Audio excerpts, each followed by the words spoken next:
Hello friends, welcome back to my channel Mukesh English, and this is Mukesh Soni.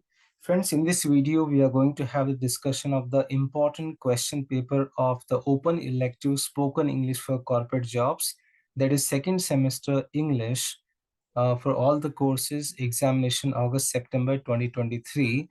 Let me tell you, you can study, you can go through any years of the question paper or any course question paper, because for all the courses, for all the semesters, there's one single book, there's one single syllabus. So the more question papers you have, irrespective of any semester, the more it will be very easy for you prepare for the examination. So that's a very simple suggestion for you. If you belong to fourth semester, you can also study for, you can also go through the question papers of first, second, third, as well as the fourth semester of the last year's question paper. So without much delay, let's begin the question paper discussion of spoken English for corporate jobs, open elective English.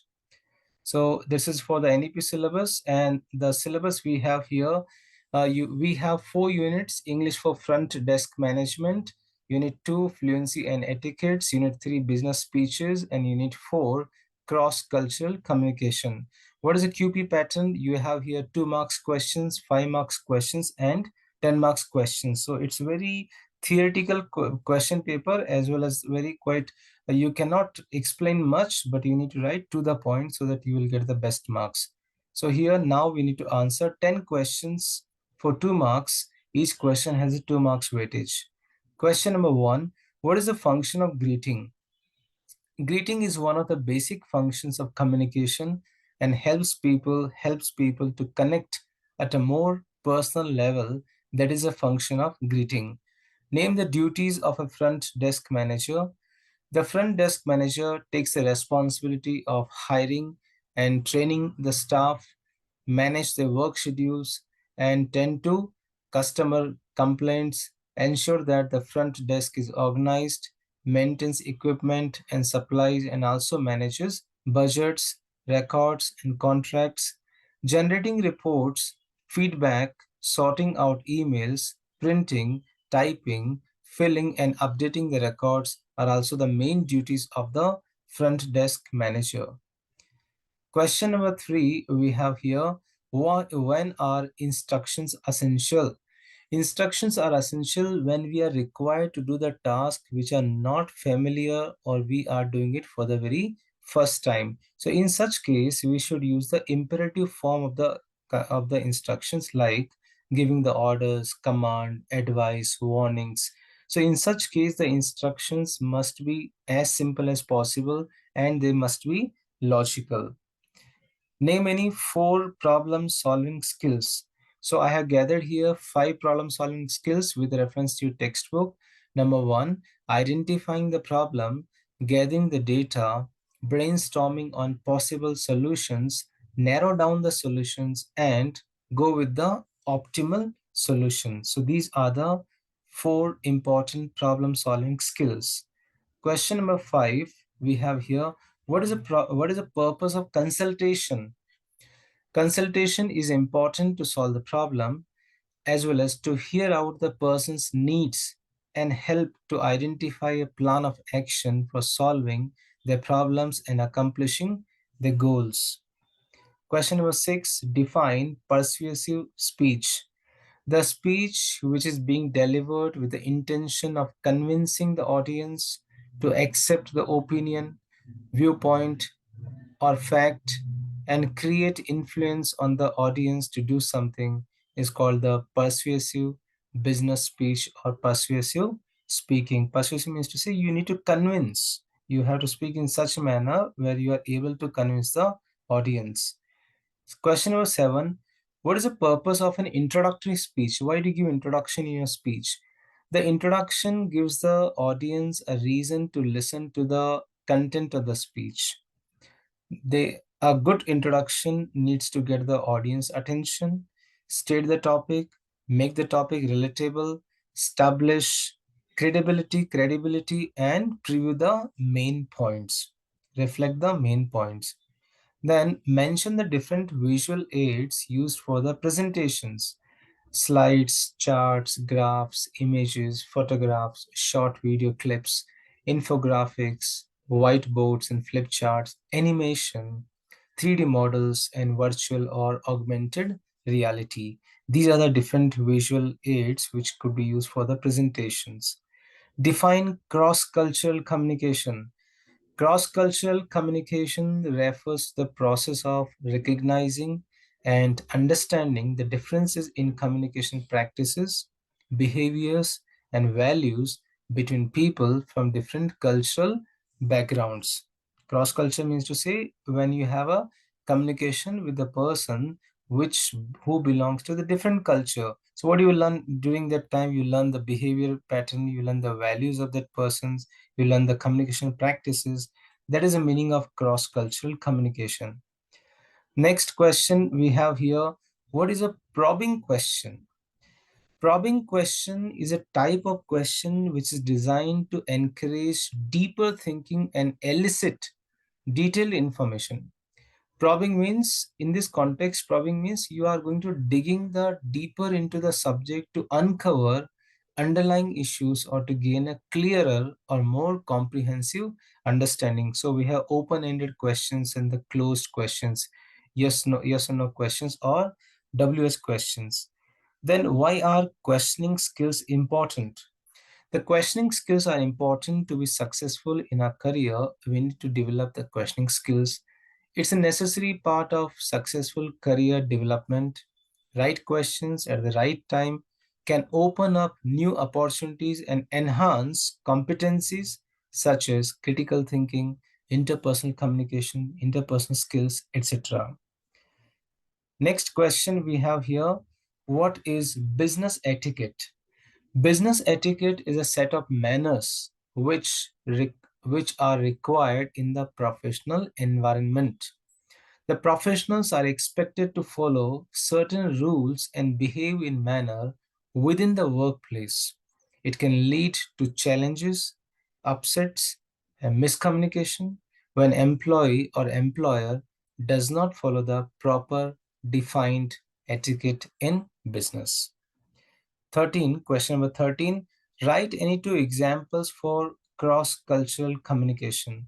We have two examples from a textbook. Number one, Italians in France expect grace and elegance from the business colleagues, while American businesses you can get by with business casual. They take it very much casually. For North Americans, gift giving is rare in business. In Italy, giving a business colleague a gift is inappropriate until the relationship has become close. Now we have here last question. Yes or no questions are an example for open-ended question. No, it's wrong. Yes or no questions are they're called as a closed question. As I told you, probing questioning.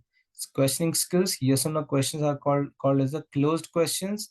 WH questions, what, where, when, which, how, who, whom, they are called as open questions. So these are the 14 questions, and out of 14 questions, how many you should attempt? Only 10 questions you should attempt. So you have very good selection, very good choices you have here. So intelligibly you can attempt 10 questions. If you do all the 10 questions very rightly, you'll be getting 20 out of 20. Now we have second section of your question paper, 20 marks question, where you need to attempt 4 questions. Each question has a 5 marks weightage, which you need to answer minimum in 1 page. Don't write 1 paragraph. Now, you need to write something about polite strategies. Only this much caption is given in your question paper. That means you have to write a short note on the politeness strategies. Okay, sorry, slip of tongue. According to Brown and Levinson, certain acts can damage or threaten other person's face. These acts are known as the face-threatening acts. These acts have potential to damage the image of the speaker. Hence, the speaker need to adopt the certain language strategies to avoid offenses in corporate culture. The strategies include juxtaposing criticism with compliments, creating common ground to make the conversation easy, using jokes or puns, addressing the person with name, using honorifics like we can say Mr., Miss, Sir, Madam, etc., and special discourse markers such as please, however, moreover, although. So these are the different politeness techniques. Now we have which are the strategies we apply. The politeness strategies can be further divided into the four main strategies. One is here record, positive, negative, and off record. So the very first politeness strategy we have here, on record strategy. Direct way to of saying the things without any ambiguity in concise manner, that is called on record. For example, instead of saying please send us the offers, use the verb do send us the offer, do send the offers. Second strategy we have here, positive politeness. It's usually seen in the group of friends or in an environment where people in the group know each other. Third one we have here, negative politeness. It refers to one's freedom to act. There's a greater use of indirect speech involved in negative politeness. It normally makes the request less infringing. For example, if it's not too much trouble, can you pass the file? Or if you don't mind. So in the very beginning, we use such kind of negative politeness. Fourth strategy we have here, off-record strategy.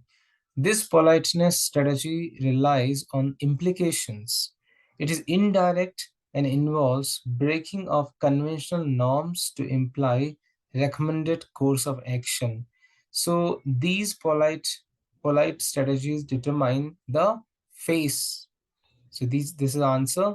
Second question we have for 5 marks. What are the guidelines to prepare an effective speech? So according to your textbook, we have those guidelines: know your audience, narrow your topic, outline your speech, get the attention of the room, organize your speech, offer examples, statistics, and quotation, craft a powerful conclusion, use the presentation aids like body visual if appropriate, write for the ear, not for the eye, means to say write the short note, and time yourself, time management. So you need to explain each and every key points. There you will get here 5 marks. Don't simply mention these key points. I have not explained here. These are very common note. Third question we have here, different types of persuasive speech.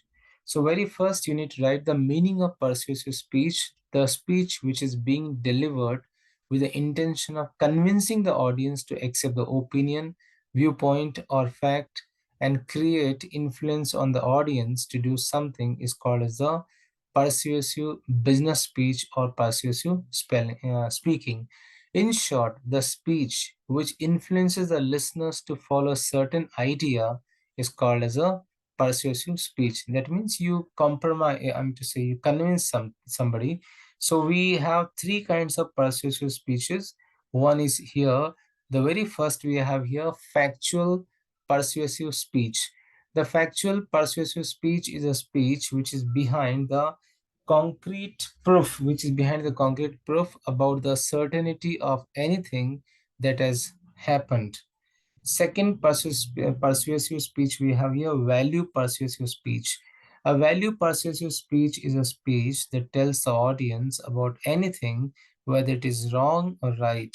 Its basic purpose is to challenge the ethical or moral aspect of a certain issue.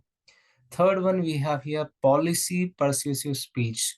The speech which is given to persuade the audience for either following a policy or rejecting the policy is called policy persuasive speech. Not just a policy, but the speech is also about accepting or rejecting a rule or a candidate is also called as the policy persuasive speech. Fourth one, okay, these are the three varieties, three category of the persuasive speech we have here. Three types of persuasive speech: factual, value, and policy. This much you need to write for 5 marks. Now, what is the purpose of business presentation? Or write a note on the business presentation. Business presentation can be defined as a formal information about the business products or practices. It is typically carried out by using audio and visual presentation materials such as statistical documents, projectors, flip charts, whiteboards, and many more. The most common examples of business presentations are intra-organization and sales presentations. Business presentations are often utilized by the organizations and companies as a way to sell an idea or to sell a product for motivating the audience or for the training purposes. So which are the main purpose? The first purpose we have here, information. Many business presentations such as quarterly accounting reports and the departmental project updates, they serve as the primary purpose of communicating information. These presentations provide ideas, opinions, and data for a specific audience. Second motivation we have here, persuasion. You need to persuade. Some business presentation have a primary purpose of persuading an audience to adopt a certain belief and to make a specific choice. Persuasive business presentations occur both internally, for example, when a manager seeks to convince the staff to begin recycling, or externally, such as when a members of one company makes a sales presentation to the members of another organization. Third motive we have here, motivation. Business presentations sometimes serve the purpose of not only persuading the audience to accept the certain perspective, but also motivating the audience towards a specific action. Motivational presentation use the persuasive tactics. These presentations focus more extensively on igniting the emotions and feelings of the audience. Next motive we have for the presentation, celebration. Other business presentations serve the purpose of celebration, celebrating some aspects of business culture or some individual or group in a business community. Celebratory business presentations include the toast given at dinners or events, goodwill speeches made on the historically significant date, inspirational speeches given during a memorial or eulogy, and congratulatory messages recognizing the achievements of the employees. So that is the aim of business. There's a purpose of business presentations. Next, fifth question, the last question for the 5 marks. Factors affecting cross-cultural communication at workplace. Which are the factors affect the cross-cultural communication at workplace? Cross-cultural communication refers to the process in which different cultural backgrounds people adjust to improve communication with one another. It requires understanding the similarities and differences of people from distinct cultural background. So how does it, which are the factors? The factor number one is here, language barriers. So different languages, dialects, they lead to misunderstanding, misinterpretations. No native speakers, they may have to struggle with the nuances, idioms, and jargons. Second difficulty, cultural norms and values. Many cultural backgrounds lead to different norms, values, and the etiquette. Then next one we have here, non-verbal communication. In the cross-cultural, body language, gestures, facial expression, eye contact, they always vary from culture to culture, and the misinterpretation of such non-verbal communication may lead to the confusion or offense. Then contextual differences. High context cultures rely heavily on the implicit communication and the non-verbal cues. Low context cultures emphasize explicit, direct, and clear communication. Then we have here perception and stereotypes, preconceived notions, biased, and culture with high power. They all create the misadjustment, misjudgment, and they influence the interaction, the communication. Then we have here ethnocentrism. Ethnocentrism, the belief that one's own culture is superior, can hinder the open-minded communication. Ethnocriticism, ethnocentrism leads to the lack of appreciation for diverse perspectives. Then we have here technological differences. Access to the familiarity with the communication technologies also differ. Digital communication preferences, practices, workplace practices, different approaches to teamwork, decision making, conflict resolution, differences in the leadership styles in the organizational structures. And the last one we have here, adaptation and flexibility, willingness to adapt and be flexible in communication style. So this is another factor which affects cross-cultural communication, openness to learn about and respecting other cultures. So the last sixth question for the 5 marks we have here, I just given only the key points. You can explain what is the importance of etiquette in business. Etiquette is a great way to set yourself apart from your peers. It gives a noticeable career advantage. You can gain goodwill from others. Every working day offers the opportunity to accumulate one of the most valuable assets a person can acquire, that is called goodwill. Without goodwill, a career or business cannot grow. Getting good job or earning a promotion depends not only on the technical skills but also the way you behave. Business etiquette helps to stay ahead in the competitive business world. It exhibits exhibiting professionalism and developing a polished image among other employees. It gives confidence to stand out in different settings of the organization. So you can explain in your words also. So these are the 6 questions, and out of these 6 questions, you need to opt 4 questions. 4 into 5, 20. So far we have discussed here 40 marks questions. Now we are left with the another 20 marks questions. Now for 20 marks questions, again you have 4 questions, and out of 4 questions, you need to opt only 2 questions each for 10 marks. So now we are going to have the discussion of 10 marks question. Question number 1, mention the points to be remembered when you are greeting someone.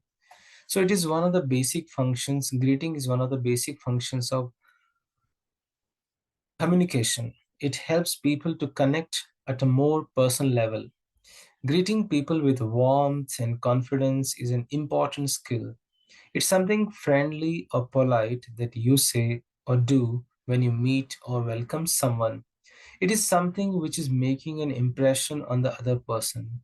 There has to be a certain etiquette and grace around saying a greeting. So which are the important points when you greet someone? You should remember, you should stand up and greet the person, which allows you to engage that person on an equal level and helps to maintain eye contact. Facial expression says it all, so put a smile on your face. A sincere smile will send the right message and put the customers at ease. Make eye contact and stay focused on what the customer says. Take the initiative when greeting or meeting people. Introduce yourself. Introduce yourself. It will help you in getting off to a great start. Offer a firm handshake as you are greeting the people. In business, you introduce less important people to more important people. Give sufficient information about each other so that they can start a conversation.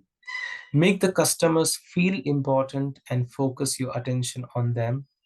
Remembering and using the names of client is very much good way. It's the right way to build good relationship. Avoid using the first names of people in the first encounter, first meeting. It may offend the other person. So be respectful. It helps in smooth conducting of business. So these were the ways you should greet. Second question, write a brief note on intonation and voice modulation. The Latin root modulation name has a musical meaning, rhythm, singing, and playing, or melody. In simple words, modulation is defined as manner of speaking in which the loudness, pitch, or tone of the voice is modified. It is rise and fall of voice pitch. Proper intonation and voice modulation is the key for language fluency and etiquette. Intonation is a set of rules which helps the listener to understand how the words are being spoken in languages based on the inflection pattern, and emphasize emphasis on certain words. When you regulate your voice to express the emotion, it is called as the modulation. The Latin word, okay, I'd say repetition again. Yeah. So we have the important elements of voice modulation. We have volume, pitch, pace, pause, resonance, intonation. Volume means your low volume, high volume, pitch, rise and fall, pace, how are you with good speed or the rapidly you're speaking, pause, do you give how many pauses? The sound vibrations while speaking, where you emphasize more important sounds, intonation, falling intonation, rising intonation, and rise fall intonation. So you need to explain these key points. Next, we are moving to the third question. Explain the principles of public speaking. So what are the principles of public speaking? Number one, perception. The first principle is here, perception. Focus on speech, not being great speaker. Be yourself and do not focus on the public at the expense of speaking. Connect yourself well with the audience, because the audience will always prefer to listen to someone interesting and relaxed. Second principle is here, perfection. Do not compel yourself to be perfect. To err is human, goes the famous proverb. Even the most competent and the experienced speakers make the mistakes. When you make a mistake while speaking, do not stop, but keep going. Do not apologize to the audience in case you make a mistake, because some may not realize the mistake. Perception, perfection, then visualization. Seek it, see it, speak it. For you to be a great winner, practice visualization to achieve your goals. Anxiety is common during the presentation. Therefore, you can fight anxiety in your mind and be more comfortable. Consistent visualization prepares your mind, and you will soon conquer the anxiety. If you are an introvert, and do not hesitate to take a course on how to be an effective public speaker as an introvert. Next principle, discipline. There's nothing like perfect public speaker. Instead, aim at being an effective speaker. Practice makes us perfect, and therefore strive to practice every time to improve your skills. If you get a chance to address the crowd, then make use of it, such kind of chances. Next principle, description. Make it personal, personalize the message you want to convey for your audience to. Your presentation should be factual. People like hearing experiences about people, and telling stories gives you credibility and encourages audience engagement. Sharing anecdotes and stories also add empathy to the speech. Next, we have here inspiration. Speak to the benefit of the audience. Do not forget your purpose and audience in mind when preparing and presenting a message. Anticipation. Leave the audience in suspense of wanting more. Dil mange more. When it comes to communication skills, less is more. Do not bore your audience with a very long speeches which make them look forward to the end of your speech. Instead, make it short, and then it is anticipated. It's better to make the audience yearn to hear more than to make them look forward to the end of the speech. Speak less, speak effectively should be the motto of the speaker. Fourth question, the last question we have here, write the importance of using questioning techniques at workplace. Now, first, let's understand the importance of questioning. What is questioning skill? Asking well-formed questions are an essential skill in our personal and in our professional life. To be successful in our career, we need to develop questioning skills. It's very necessary part, essential part of our successful career development. Right questions at the right time can open up new opportunities and enhance competencies such as critical thinking, interpersonal skills, etc. So it's worth considering how skilled you are at asking questions. That's the meaning of probing questions. Now, we have here two different ways of asking questions. One is the close-ended questions. Close-ended questions are the questions which require a short answer, often one word answer chosen from a limited set of possible answer. For example, you need to answer only in yes or no or multiple choice questions. Yes or no or multiple choice questions are called as the closed-ended questions. Open-ended questions, which cannot be answered in one word, which requires detailed explanation, and open-ended questions allows for much longer responses. So usually such questions start with what, why, how, tell me, describe. This is called closed and the open-ended questions. Then so there are few advanced questioning techniques such as leading questions, probing questions, rhetorical questions. Probing questions are one of the most important kind of questioning skill. So probing questions are the questions which forced the respondent to think more deeply about the information they recall for the answer in the corporate sector. So we have few important probing questions. What was your intention? Do you feel that's right? What are the pros and cons of the situation? How did you come to this conclusion? So these are the examples of probing questions in the corporate sectors. So this is how I try to solve the second semester 2023 examination, spoken English for corporate jobs, the open elective, which is for all the courses.